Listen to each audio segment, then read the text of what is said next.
here today to meet Joanna Fortune. Joanna is the founder of Solamh, which is a parent-child relationship clinic. Now, Joanna is a clinical psychotherapist with over 12 years of experience in her field. Over the next few weeks, we're going to talk to Joanna about her job, how she became interested in working with children, and we're also going to delve a little bit more deeply into the type of techniques that she uses with kids. These include the sand tray therapy technique. We're also going to have a look at the balloon technique and how to express feelings through colours. We'll touch on important topics like bereavement and also of bullying. So let's go meet Joanna.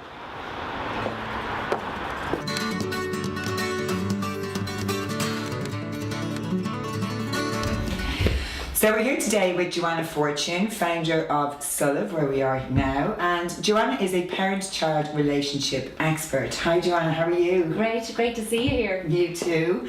Now, tell us a little bit about your background. I know you've been in the industry for about 12 years and your CV is enormous. It really speaks for itself. So tell us a little bit about where you trained. Yeah, I mean, my training is in clinical psychotherapy, so I did a degree in that, and then I went on and did a master's in clinical psychotherapy as well. So on that I was working a lot with children, young children and families in maternity, pregnancy, that whole area.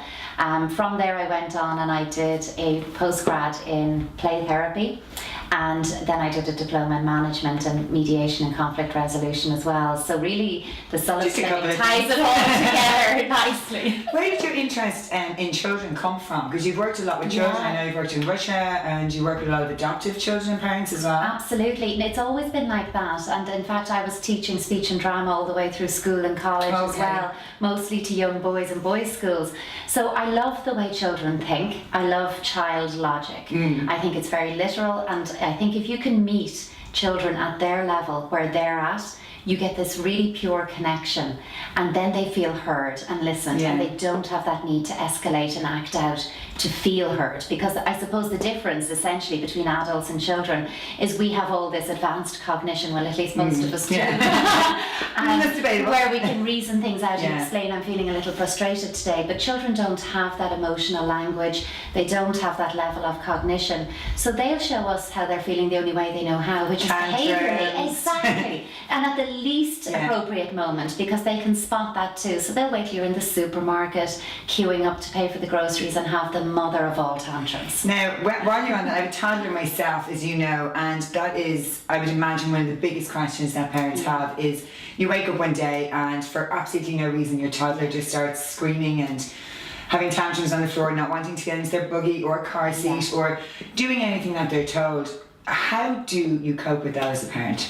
Yeah, the first thing is to breathe, because it's never for no reason. Sometimes what it is that children have a job and parents have a job. Unfortunately, while a parent's job is to set the boundary and hold it in place, your child's job is to test that boundary to the nth degree. So they're doing their job when they're doing that. They want to see how far can I push you, who's really in charge here. It's a power and control thing. It's not so much that I don't want to go where we're going in the car. You'll often have parents going, we're going to see Granny, and there's all those enticements, and the child's going, but I just don't want to put that belt on in the car, and I'm going to battle with you over that.